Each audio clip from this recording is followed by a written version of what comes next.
Quero agradecer o convite da diretoria, do pessoal, foi muito bom, é muito bom estar aqui com vocês, ainda mais falando de um tema que eu gosto, então isso facilita muito as coisas, né? Então fica mais fácil. Eu quase não fiquei em pé, porque eu vou ter que ficar em pé agora a próxima 1h30, né? Então vocês vão me ver bastante agora nesse período.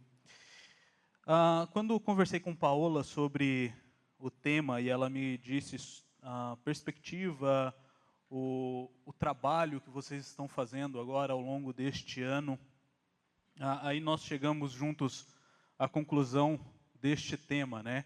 Sugeri algumas possibilidades e fomos até ajustando. A Paola é dura de negociar com ela. E nós chegamos então nesse tema, aconselhamento mútuo, cuidando uns dos outros. Quando nós olhamos para as Escrituras, nós temos uma gama de versículos. Nós lemos apenas 7 versículos aqui. E, pelo menos no Novo Testamento, nós temos 24 menções sobre, citações, na verdade, sobre uns aos outros, mostrando esta característica do relacionamento do ser humano, né? Então, quando nós pensamos na criação do ser humano, o ser humano ele foi criado para se relacionar com Deus, ele foi criado para se relacionar com o próximo, e ele foi criado para se relacionar com a criação, então com as demais coisas que Deus criou. Com a entrada do pecado, nós tivemos alterações nos 3 níveis de relacionamento. Tanto para com Deus, que é o mais problemático, vamos dizer assim, né? Então, muitas vezes nós queremos ter esse senso de independência e nós tumultuamos este relacionamento com Deus. Nós temos dificuldades no relacionamento com o próximo e nós temos dificuldades também no relacionamento com a natureza.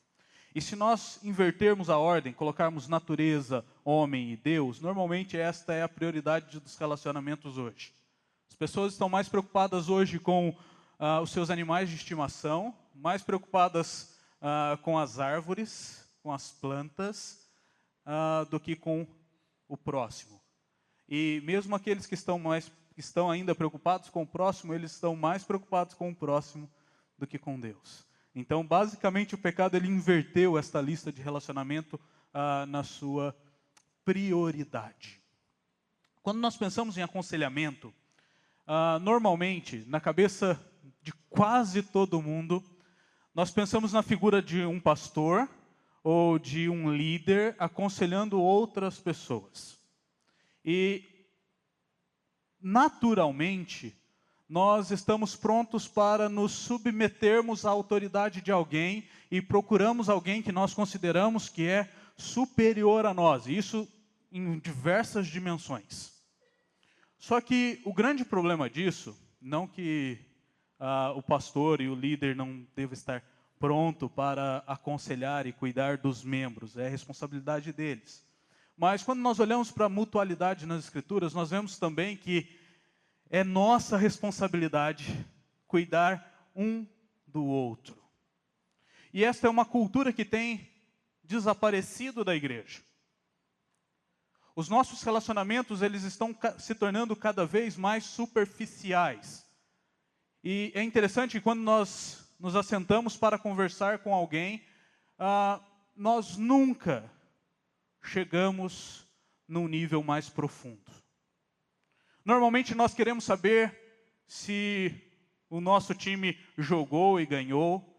Nós queremos falar sobre as dificuldades que estamos enfrentando com o trânsito. E simplesmente nós ignoramos ou normalizamos a pergunta: tudo bem? Como você está? Não sei se vocês recebem tantas mensagens assim, com certeza, né? Mas normalmente as pessoas quando mandam mensagem, elas dizem assim: fulano, tudo bem? Tá. E normalmente o que nós fazemos? Já respondemos, esquecemos da primeira pergunta. Porque quem fez a pergunta não quer saber se você está bem. É uma mera formalidade. E essa formalidade, ela está cada vez maior dentro da igreja. Nós perguntamos se o outro está bem, simplesmente para cumprirmos com a boa educação. Mais nada. E nós temos alguns problemas, então, com os uns aos outros e com a mutualidade que as Escrituras exigem deste proceder cristão. Eu quero ler com vocês 3 textos bíblicos que irão nortear a minha mensagem hoje.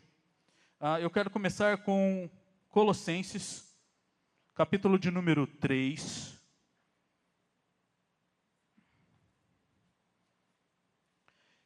Eu vou ler do verso 12 até o verso de número 17. Colossenses 3, do 12 ao 17. O texto nos diz assim: revesti-vos, pois, como eleitos de Deus, santos e amados, em ternos afetos de misericórdia, de bondade, de humildade, de mansidão, de longanimidade. Suportai-vos uns aos outros, perdoai-vos mutuamente, caso alguém tenha um motivo de queixa contra outrem. Assim como o Senhor vos perdoou, assim também perdoai vós. Acima de tudo isso, porém, esteja o amor, que é o vínculo da perfeição. Seja a paz de Cristo o árbitro em vosso coração, a qual também fostes chamados em um só corpo, e sede agradecidos. Habite ricamente em vós a palavra de Cristo, instruí-vos e aconselhai-vos mutuamente em toda a sabedoria, louvando a Deus com salmos e hinos e cânticos espirituais, com gratidão em vosso coração. E em tudo o que fizerdes, seja em palavra, seja em ação, fazei-o em nome do Senhor Jesus, dando por ele graças a Deus Pai. 1 Tessalonicenses 5:14. Então caminha um pouquinho para frente aí. O texto diz assim: exortamo-vos também, irmãos, a que admoesteis os insubmissos, consoleis os desanimados, ampareis os fracos, e sejais longânimos para com todos. E Romanos 15:14. Agora você vai um pouquinho para trás. Romanos 15, verso de número 14.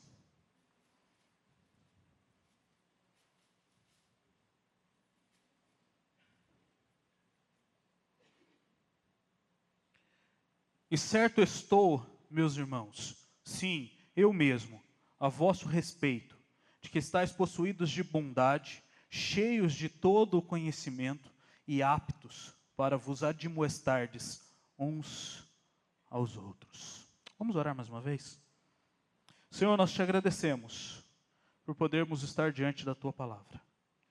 Te agradecemos por nos reunir como corpo para louvarmos ao Senhor, para orarmos uns pelos outros e agora para ouvirmos mais sobre a tua vontade registrada nas Escrituras.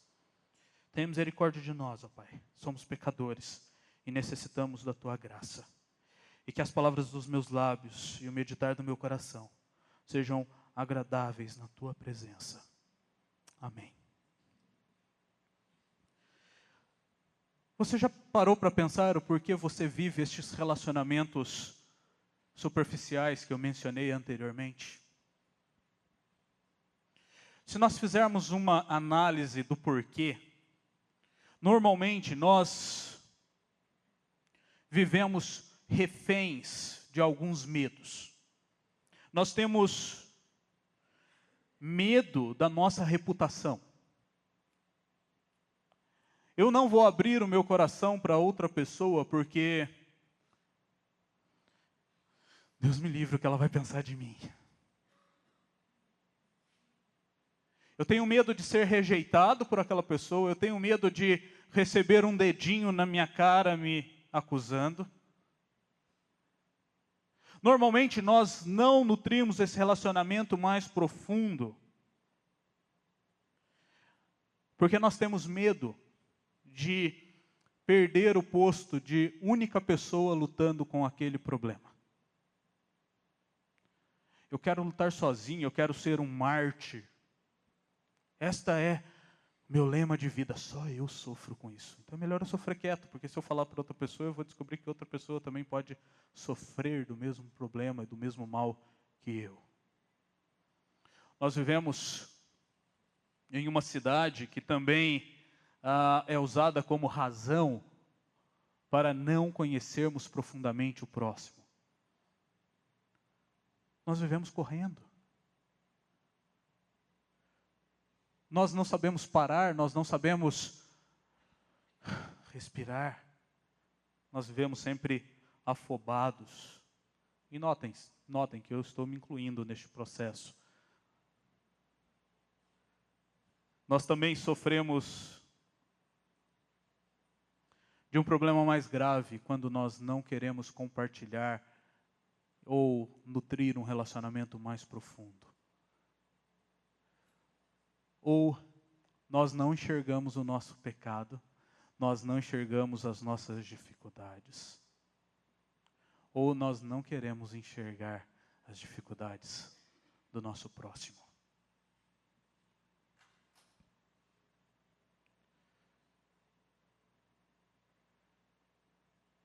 Nós vivemos dias em que a igreja ela se torna apenas uma sala de aula de teologia. Você vai lá para aprender termos como predestinação, amilenismo, pré-milenismo, pós-milenismo. E diversas outras doutrinas. Mas você não vai lá para nutrir relacionamentos. E a igreja não é uma sala de teologia. Ela é um centro de conversão, de confissão, de arrependimento, de reconciliação, de perdão, de santificação. Onde as pessoas apresentam as suas falhas para Cristo, as colocam diante de Cristo. E reconhecem que são fracas. E clamam ao Senhor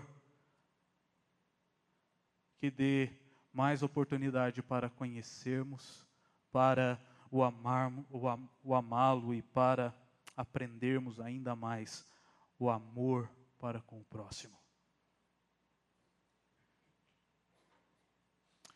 Isto é a igreja. Então, basicamente, nós não podemos separar a igreja do relacionamento com o próximo, da mesma maneira que nós não podemos separar a igreja do relacionamento com Deus.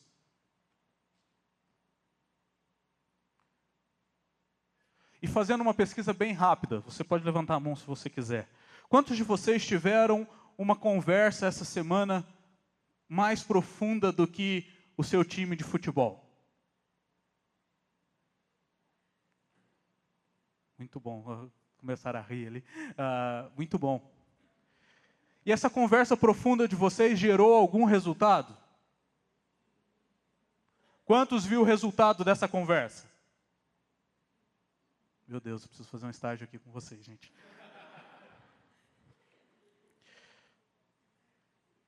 Qual é a frequência dessas conversas?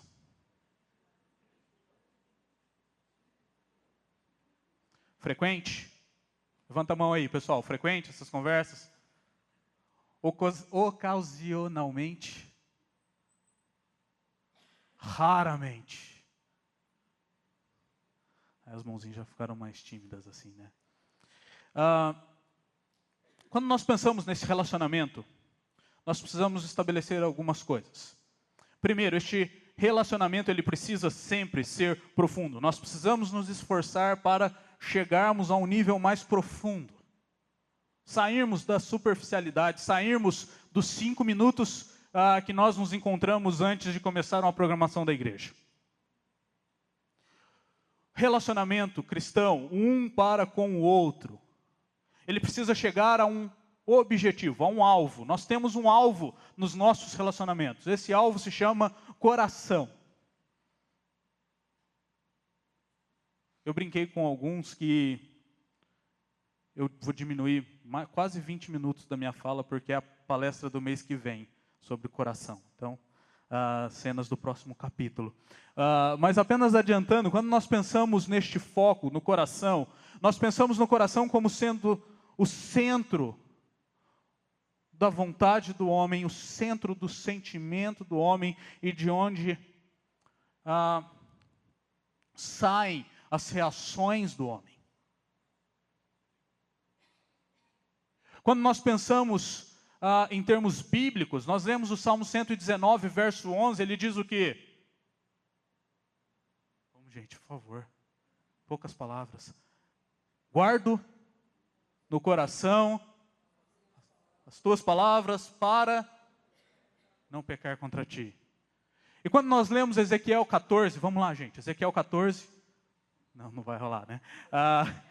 Quando nós lemos Ezequiel 14, nós vemos ali o Senhor, através do seu profeta, alertando sobre um coração que constrói ídolos. Para aqueles que gostam da igreja como teologia, Calvino afirma que o coração é uma fábrica de ídolos. E a grande pergunta é, será que nós estamos dispostos a chegarmos ao coração?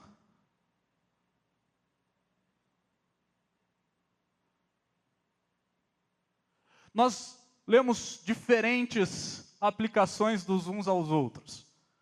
Nós lemos que nós devemos orar uns pelos outros, que nós devemos consolar uns aos outros, que nós devemos admoestar uns aos outros, que nós devemos perdoar uns aos outros.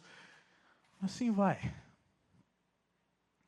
Mas nenhum deles, nenhuma aplicação do um aos outros é no nível superficial.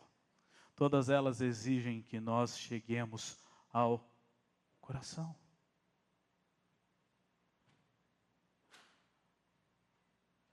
Para criarmos essa cultura de relacionamento e de cuidado mútuo, nós precisamos estar dispostos a abrirmos o nosso coração para o próximo.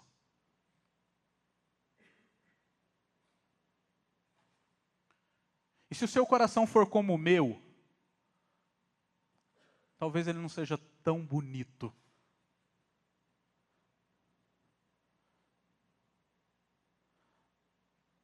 Porque assim como o meu, ele também deve ser pecador.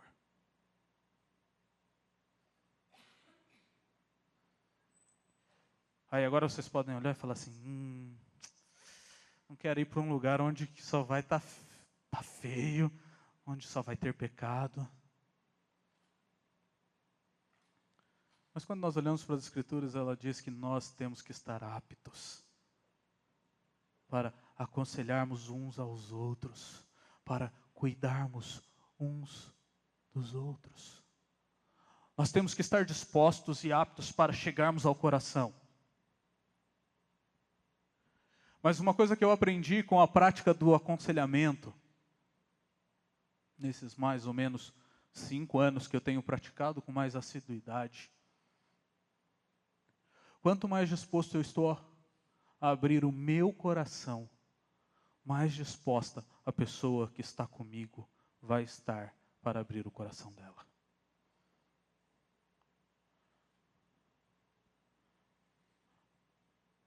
Não sei se vocês já tentaram fazer isso, mas tentem fazer isso. Tentem abrir o coração de vocês para aquela pessoa que está abrindo o coração dela para você. Mostre que você não é um super-herói.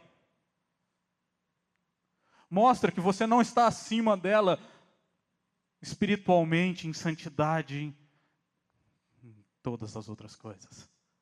Mostre para aquela pessoa que você também é um pecador que necessita da graça de Deus, assim como ela. É muito mais fácil andarmos com alguém igual a nós do que andarmos com pessoas diferentes. Então nós precisamos ter em mente este alvo. Nós temos que ter em mente que nós precisamos atingir o coração. Mas por que que nós devemos atingir o coração? Por que que nós precisamos cuidar das pessoas? Primeiro, nós precisamos cuidar das pessoas porque elas sofrem.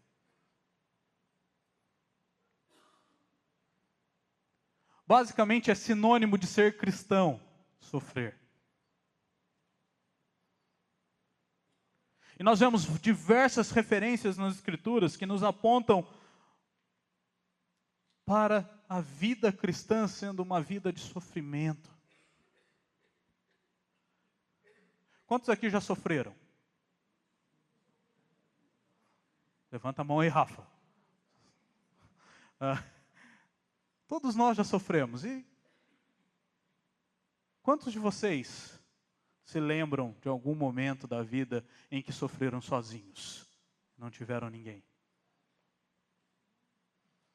É bom? Não. Mas quando nós olhamos para as nossas igrejas, nós estou nadando sozinho contra a maré.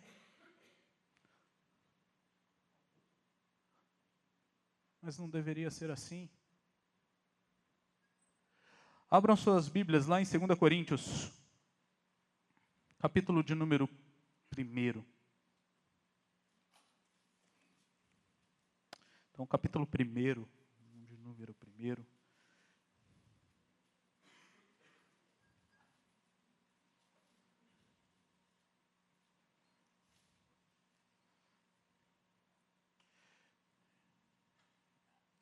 Ela vai aparecer aqui em algum momento. A partir do verso de número 3, Paulo ele diz assim: Bendito seja o Deus e Pai de nosso Senhor Jesus Cristo, o Pai de misericórdias e Deus de toda consolação. É Ele quem nos conforta em toda a nossa tribulação, para podermos consolar os que estiverem em qualquer angústia, com a consolação que nós mesmos somos contemplados por Deus. Deus enviou seu Filho para sofrer, para entender o nosso mundo e entender como vivemos, vamos colocar desta maneira. E Ele veio, sofreu, e através do Filho nós somos consolados por Deus. Quando nós passamos por dificuldades, angústias. E este consolo deve nos capacitar a consolarmos outras pessoas, para que as outras pessoas possam consolar outras pessoas. E ele continua dizendo assim: porque assim como os sofrimentos de Cristo se manifestam em grande medida a nosso favor, assim também a nossa consolação transborda por meio de Cristo. Quando nós consolamos uns aos outros, quando nós ajudamos uns aos outros a passarmos pelos sofrimentos, nós estamos sendo claramente instrumentos da graça de Deus, da graça de Cristo na vida da outra pessoa. E ele continua então dizendo no verso de número 6, mas se somos atribulados, é para o vosso conforto e salvação. Se somos confortados, é também para o vosso conforto, o qual se torna eficaz, suportando vós com paciência os mesmos sofrimentos que nós também padecemos. A nossa esperança a respeito de vós está firme, sabendo que como sois participantes dos sofrimentos, assim o sereis da consolação. Quando nós estamos dispostos a ajudarmos as outras pessoas, porque elas precisam enfrentar os momentos de sofrimento, fiquem tranquilos, vocês não vão passar apenas pelo sofrimento com aquela pessoa. Vocês também vão passar pelo momento de consolação, onde passamos pelo sofrimento. É quase igual o casamento aqui, né? Na alegria e na tristeza, na saúde e na doença. E eu não vou lembrar o resto, meu amor, mas eu prometi tudo aquilo. Quando nós pensamos, há sempre os dois lados da moeda. Se nós passamos e ajudamos alguém a passar pelo sofrimento, nós ajudaremos aquela pessoa a chegarmos à consolação. Isso é graça de Deus. Paulo, então, ele continua. Porque não queremos, irmãos, que ignoreis a natureza da tribulação, que nos sobreveio na Ásia, porquanto foi acima das nossas forças, a ponto de desesperarmos até da própria vida. Contudo, já em nós mesmos tivemos a sentença de morte, para que não confiemos em nós, e sim no Deus que ressuscita os mortos, o qual nos livrou e livrará de tão grande morte, em quem temos esperado que ainda continuará a livrar-nos, ajudando-nos também vós, com as vossas orações a nosso favor, para que por muitos sejam dado graças a nosso respeito, pelo benefício que nos foi concedido por meio de muitos. Paulo, o grande apóstolo, o grande missionário, está relatando aqui que passou por problemas, por dificuldades, por sofrimentos, que ele chegou a ponto de se desesperar da própria vida.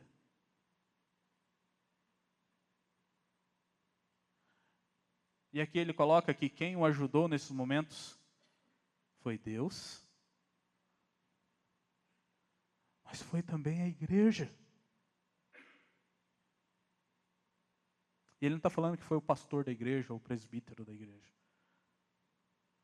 Foi a igreja como um todo. Nós precisamos ajudar as pessoas porque elas sofrem. Nós precisamos ajudar as pessoas porque elas precisam crescer em santidade. Quando nós pensamos lá no verso de número 13 do texto de Colossenses que nós lemos, Paulo ele diz assim: suportai-vos uns aos outros. E aqui vocês vão ouvir de novo a mesma piadinha, né? Não é ter que aguentar o outro, né? Às vezes nós vivemos esses relacionamentos na igreja. Nossa, aquela pessoa é chata. Então eu vou lá falar oi para ela. Eu já fiz isso, então fiquem tranquilos. Podem atirar pedra quem nunca fez isso. Ok. Quando nós pensamos no suporte, nós pensamos numa ideia de sustentação para crescer. Eu não sou o cara da engenharia civil aqui, depois vocês tiram essas dúvidas com quem é da área. Mas eu tenho certeza que se o fundamento, o suporte de uma casa, de um prédio, de qualquer construção não estiver boa, não vai subir da forma adequada. E quando subir, mesmo se subir, a probabilidade de cair é grande. Nós precisamos ajudar uns aos outros porque nós somos chamados para sermos suportes uns dos outros neste processo de santificação.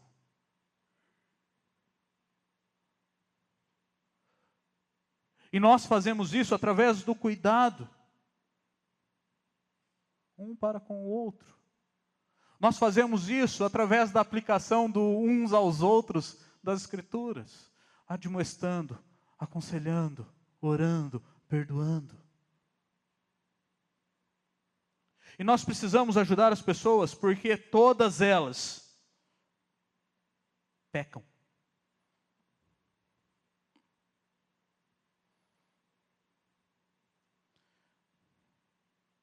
Todos nós somos pecadores, e aqui eu posso afirmar isso sobre você com a maior tranquilidade do mundo. Nós somos pecadores. E nós precisamos uns dos outros para muitas vezes lidarmos com o nosso pecado. Se você abrir a sua Bíblia lá em Tiago, no capítulo 5, no verso de número 16, Tiago ele está dizendo assim: confessai uns aos outros os vossos pecados. E se você olhar ali, eu gosto muito, alguns títulos editoriais eu não gosto muito, mas esse de Tiago eu acho bem pertinente. Ele está falando sobre o proceder do cristão em diversas experiências da vida.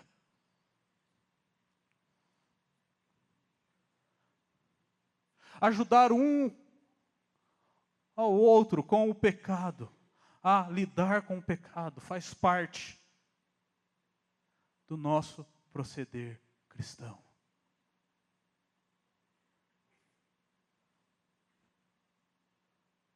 E aqui eu não estou falando para a gente abrir uma espécie de confessionário e ter ali alguém ouvindo e você lá tagarelando sobre os pecados do seu dia, depois você... Não estou falando de alívio da consciência aqui. Estou falando de caminhar junto. Estou falando de uma vida andando lado a lado, ajudando a pessoa a fugir do pecado e se aproximar mais de Deus. Aqui eu poderia enumerar várias outras razões pelas quais nós precisamos ajudar as pessoas. Mas essas três, elas já são bem claras. Porque as pessoas sofrem, porque as pessoas precisam crescer em santidade e porque elas pecam. Mas com isso surge uma pergunta: como eu posso fazer isso? Como eu posso ajudar pessoas? Como eu posso cuidar do meu próximo?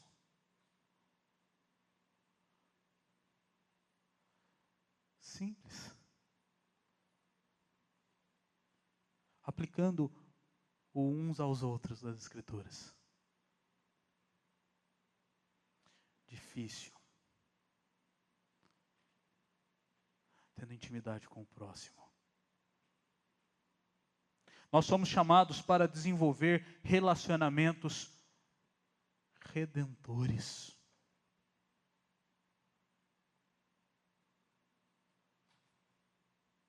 Muitas vezes nós entramos em conversas mais difíceis,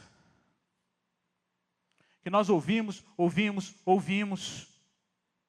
e nós não sabemos como ajudar. Algumas vezes nós tentamos ajudar, mas as nossas tentativas elas são mais seculares do que bíblicas. Recentemente eu li um artigo, faz uns 2 anos mais ou menos, que o autor desse artigo dizia assim: nós precisamos tomar cuidado com conselhos dos ímpios, mas nós também precisamos tomar cuidado com conselhos ímpios. Muitas vezes, na tentativa de ajudar, nós damos conselhos ímpios, em vez de conselhos bíblicos e redentores. Isso aqui é propaganda gratuita, não ganhei nada por isso. Mas basicamente este livro, Instrumentos na Mão do Redentor, nas mãos do Redentor, Paul Tripp, ele fala sobre o desenvolvimento de relacionamentos redentores. Pessoas que precisam ser transformadas, ajudando pessoas a se transformarem. E neste livro, Paul Tripp ele desenvolve muito a ideia de que nós podemos ajudar as pessoas primeiro com aconselhamento. E aconselhamento ele tem estruturazinha, e pode ficar diferente dependendo da linha de aconselhamento que você segue. Mas, dentro do aconselhamento, uma das coisas que nós podemos fazer e ajudar com mais precisão a outra pessoa é aprendermos a fazer perguntas certas.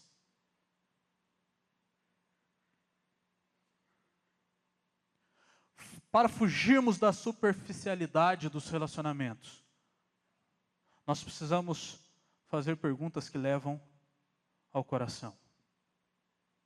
E essas perguntas, elas precisam ser perguntas abertas, onde a pessoa ela não vai responder com um simples sim ou não. Porque é difícil chegar no coração, sim, não, não. Aí de vez em quando sai um talvez. Então, peraí, não vou chegar muito longe com perguntas desse tipo. As perguntas, elas precisam sondar a pessoa como um todo. Às vezes nós ouvimos uma pessoa e ficamos ali, ok, eu entendi, essa pessoa está lá no primeiro quadro, eu preciso ajudar ela porque ela está sofrendo.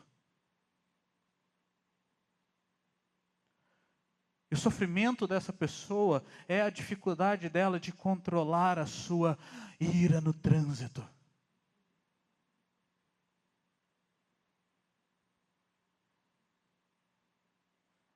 Mas espera aí, será que a ira da pessoa no trânsito, o sofrimento de ter que sair de casa, ele se aplica apenas ao trânsito? Vai ser difícil ele se aplicar apenas a essa área específica. Então nós precisamos fazer perguntas que englobem mais áreas. Nós precisamos fazer perguntas que vão preencher lacunas daquilo que nós estamos ouvindo. Vocês já conversaram com alguém que é totalmente vago e cheio de buraco na história? Eu, algumas vezes, você faz pergunta para a pessoa, mas peraí, está faltando, tem quase um vão do trem que eu pego para ir para casa, da plataforma e do trem. É quase um mundo, o tamanho do vão. Você não vai conseguir ajudar efetivamente a pessoa se você não tiver o todo. Então as perguntas, elas são úteis para conhecermos o todo. E nós precisamos aprender a fazer perguntas como o que, como, por quê, com que frequência, quando. Perguntas que caminham progressivamente. Isso faz parte do aconselhamento. Dessa nossa atividade de como cuidamos uns dos outros. Nós podemos ajudar as pessoas com oração. Nós lemos aqui em 2 Coríntios, que Paulo fala e agradece àqueles irmãos que oraram por ele e o sustentaram em oração. Mas quando nós voltamos lá para Tiago, no capítulo 5, no verso 16 ainda, ele acrescenta uma sentença, a primeira que nós falamos, que confessai os vossos pecados uns aos outros e orai uns pelos outros. Nós conseguimos cuidar uns dos outros quando nós estamos dispostos a orarmos uns pelos outros. E a oração é um dos sinaizinhos amarelos que nos mostram como o nosso relacionamento está superficial.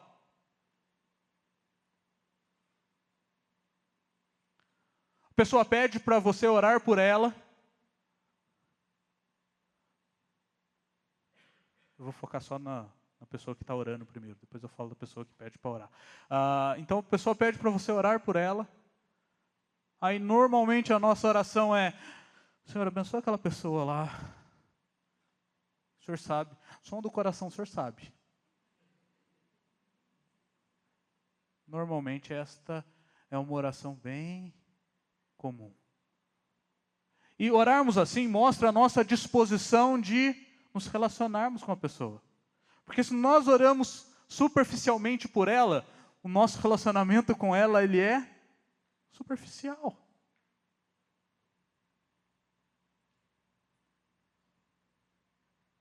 Tiago, ele fala que nós precisamos confessar os nossos pecados. Ele está falando aqui de um nível de profundidade. Para que depois de termos confessado os nossos pecados um ao outro, nós possamos orar especificamente. Se você ler alguns versos antes, Tiago, ele começa, verso 12, minha memória não vai ser tão...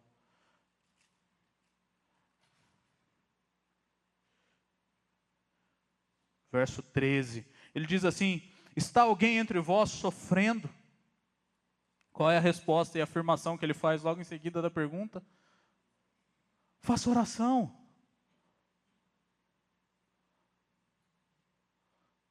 O orarmos uns pelos outros é uma maneira de nutrirmos um relacionamento profundo e de cuidarmos uns dos outros. Mas aqui agora eu vou para o lado da pessoa que pede oração. E aqui nós temos um problema. Nós somos extremamente superficiais nas orações que nós pedimos.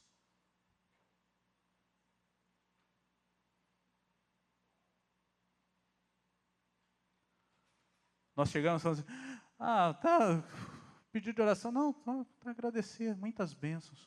Pedir, não, pede pela minha vida. Ok. Mas é um negocinho bem... Nós não sabemos pedir oração. E quando nós não sabemos pedir oração, compartilhar motivos para orarmos uns pelos outros, nós estamos mostrando a disposição do nosso coração de não aprofundarmos nos nossos relacionamentos. Só acho que vocês já entenderam que é um negócio vai e vem, né? Você precisa ajudar, mas você também precisa de ajuda. Uma outra maneira de ajudarmos e cuidarmos uns dos outros é trabalhando o conceito de discipulado.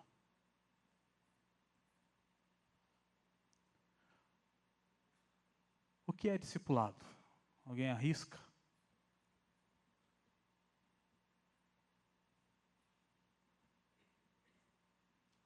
Eu ia falar que eu tenho todo o tempo do mundo para esperar, mas eu não tenho. Alguém arrisca? O que é discipulado, gente?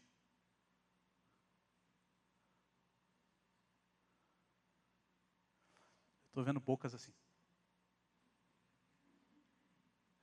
Não leio lábios. Não? Ninguém?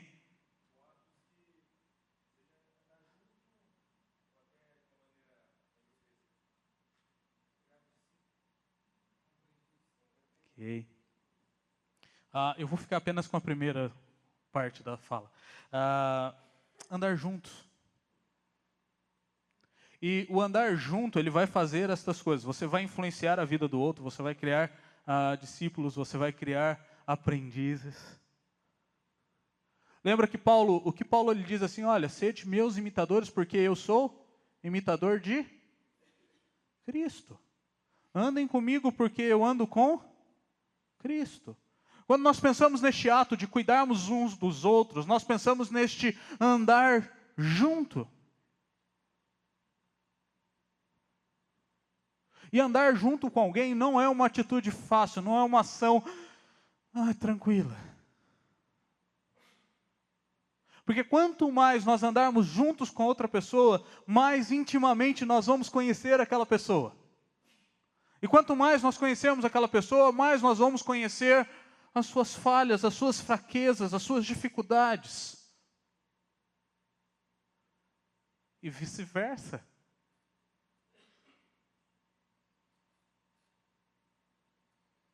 E às vezes não é um negócio tão agradável. Minha esposa tem que andar comigo. Mas podem perguntar para ela depois. Às vezes não é tão agradável conhecer o Jonatas tão intimamente assim, conhecer os pecados do Jonatas.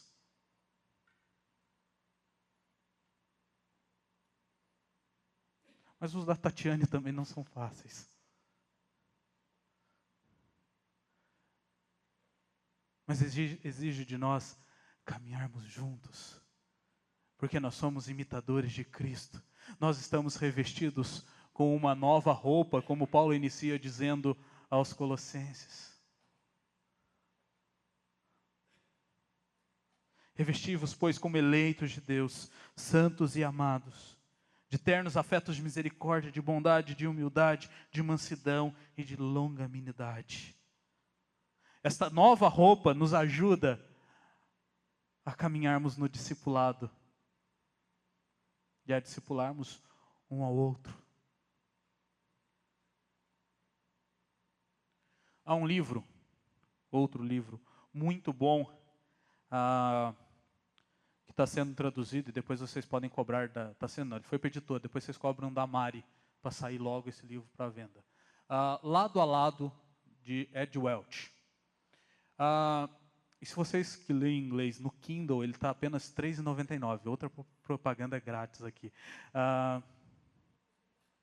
Side by Side. Esse livro ele mostra esta cultura de andar um com o outro, lado a lado, em sabedoria e amor. Esta disposição de caminhar com o próximo, ela é extremamente necessária se nós quisermos cuidar um do outro. Mas saiba que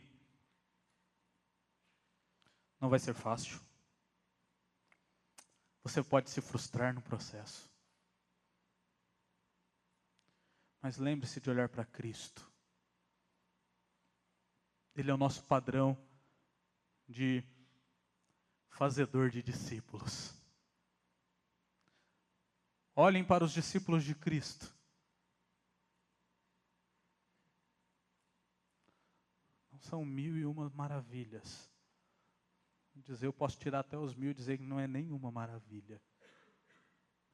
São homens pecadores que expõem os seus pecados diversas vezes nas Escrituras. Mas foram homens que tiveram a disposição de caminhar um com o outro, de caminharem juntos com Cristo. Então nós precisamos lembrar do nosso alvo, que é o coração. Nós precisamos ajudar as pessoas porque elas sofrem,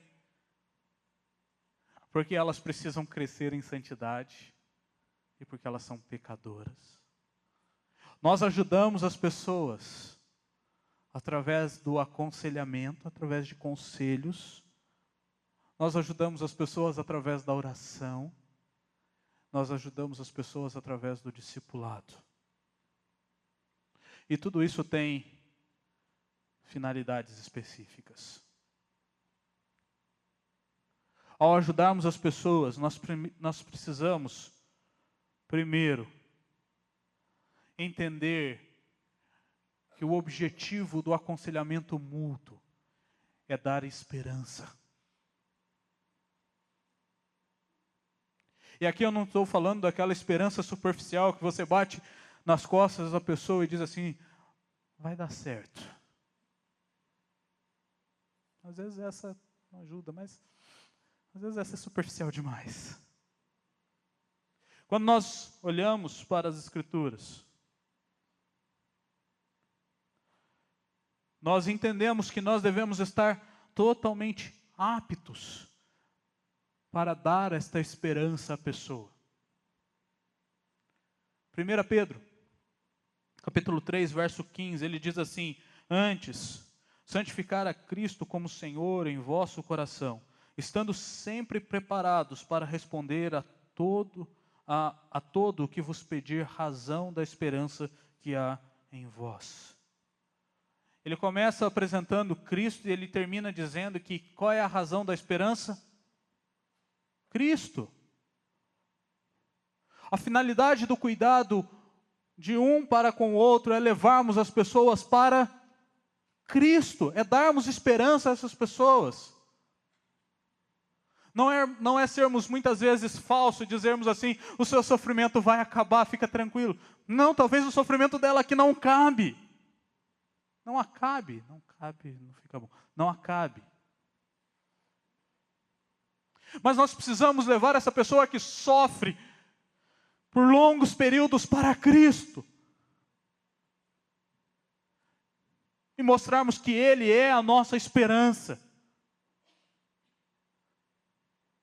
Nós damos esperança quando nós levamos a pessoa de volta para a palavra de Deus. E aqui nós tomamos cuidado para não darmos conselhos ímpios. O Salmo 19 todo descreve a obra de Deus revelada na natureza e a obra de Deus revelada nas Escrituras. Ele diz assim no verso de número 7, a lei do Senhor é perfeita e restaura a alma. Para ajudarmos uns aos outros a termos as nossas almas restauradas, nós precisamos voltar para a palavra de Deus. E a palavra de Deus que aponta para Cristo. Então nós precisamos entender que o nosso objetivo, primeiro, é darmos esperança. O segundo objetivo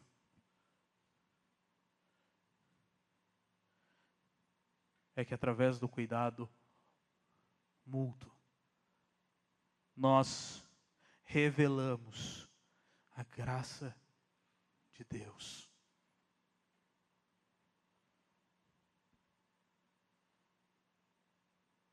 Normalmente, quando nós precisamos de cuidado, é porque nós estamos numa situação bem fragilizada. Numa situação onde as nossas fraquezas estão expostas.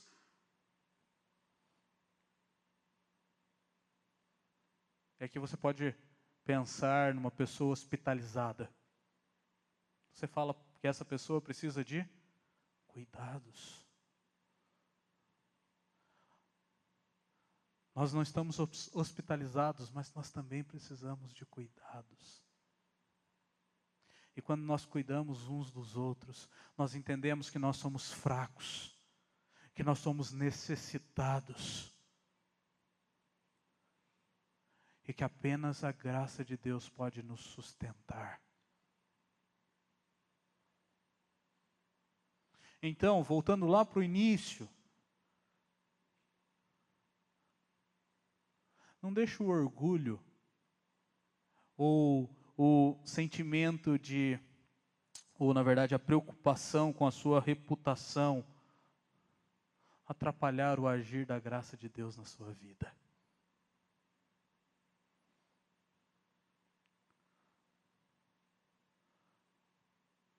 Se você está sofrendo, peça ajuda, porque a graça de Deus vai se revelar na sua vida, vai se manifestar na sua vida. Se você está desestimulado com a sua fé, peça ajuda, porque a graça de Deus agirá na sua vida. Se você está lutando contra o pecado, que é uma situação que todos nós devemos estar, viu? Entendam bem. Talvez você não sofra, talvez você esteja tranquilo com a sua fé, mas o pecado você sempre tem que estar lutando contra ele. Peça ajuda, porque a graça de Deus vai se revelar, vai te bastar. Nós nos lembramos de Paulo quando afirma que quando eu sou fraco, é então que sou forte. Porque a graça de Deus o acompanhava. E a mesma graça que nos acompanha. E por fim, nós devemos cuidar uns dos outros, para que a glória de Deus seja clara. Nós temos 2 textos que mostram justamente esta ação de que nós devemos viver e fazer todas as coisas para a glória de Deus.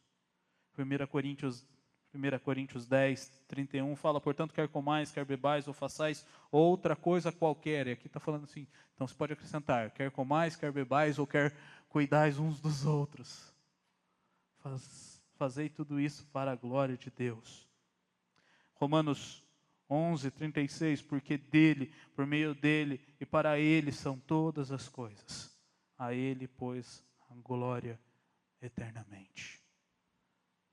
Quando você for ajudar alguém, não vá com uma arrogância detentora da solução dos problemas.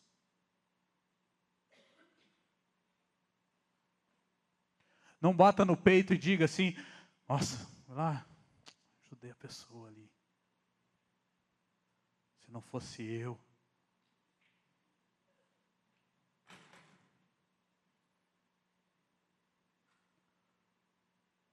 Lembre-se que quando nós cuidamos uns dos outros, são 2 pecadores, 2 fracos, 2 necessitados,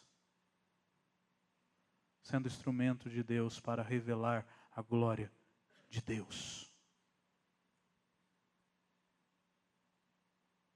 Então, cuidar um do outro exige humildade.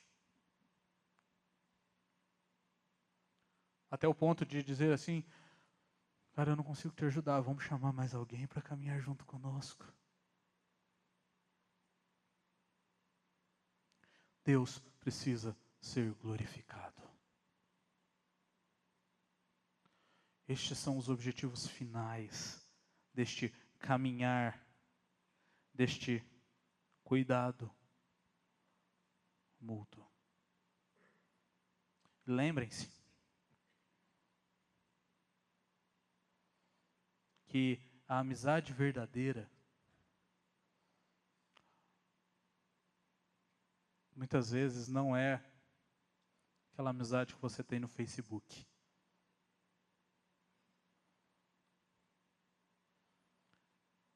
Quem aqui tem mais de 1000 amigos no Facebook? Pô, não precisam ter vergonha não, pessoal. Vamos lá. Quem aqui tem mais de 1500 amigos no Facebook? Quem aqui tem mais de 2000 amigos no Facebook? O cara é famoso, tem fanpage.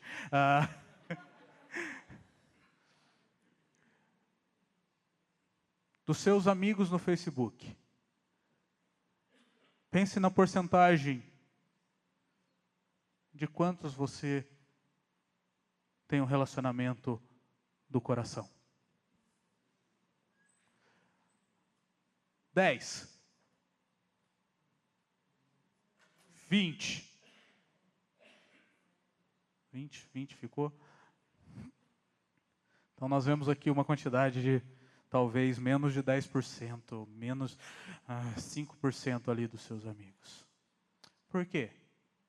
Porque lá é uma superficialidade danada.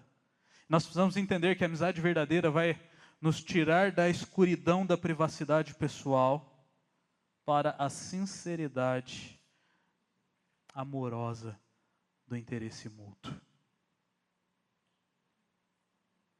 E os melhores relacionamentos são construídos ordinariamente não no Facebook, mas quando nós temos um alicerce de confiança mútua, na qual nós podemos falar a verdade um para com o outro, e ajudar o outro, e cuidar do outro. Se você esquecer tudo que eu falei nos últimos 51 minutos, 35 segundos e 98 milésimos, porque eu contei. Lembre-se de uma coisa.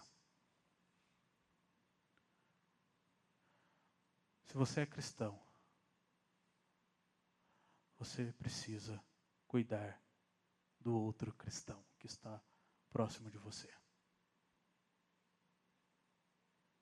Se você é cristão, você precisa ser cuidado pelo outro cristão que está próximo de você. Aconselhai-vos mutuamente, admoestai-vos mutuamente, perdoai-vos, cuidai um do outro e orai um pelo outro. Eu acho que essas aplicações são práticas demais para eu criar novas. Caminhe junto. Tenha essa disposição e estabeleça alguns alvos. Estabeleça que esta semana você vai manter um relacionamento profundo com pelo menos uma pessoa. Você vai tentar chegar no coração dessa pessoa. Vai tentar ajudar essa pessoa. Semana que vem, estabeleça outro objetivo. Tentar manter um relacionamento profundo com 2 pessoas. Nós somos um corpo. E todos precisamos cuidar de todos. Que Deus os abençoe nessa tarefa, nesta jornada de santidade.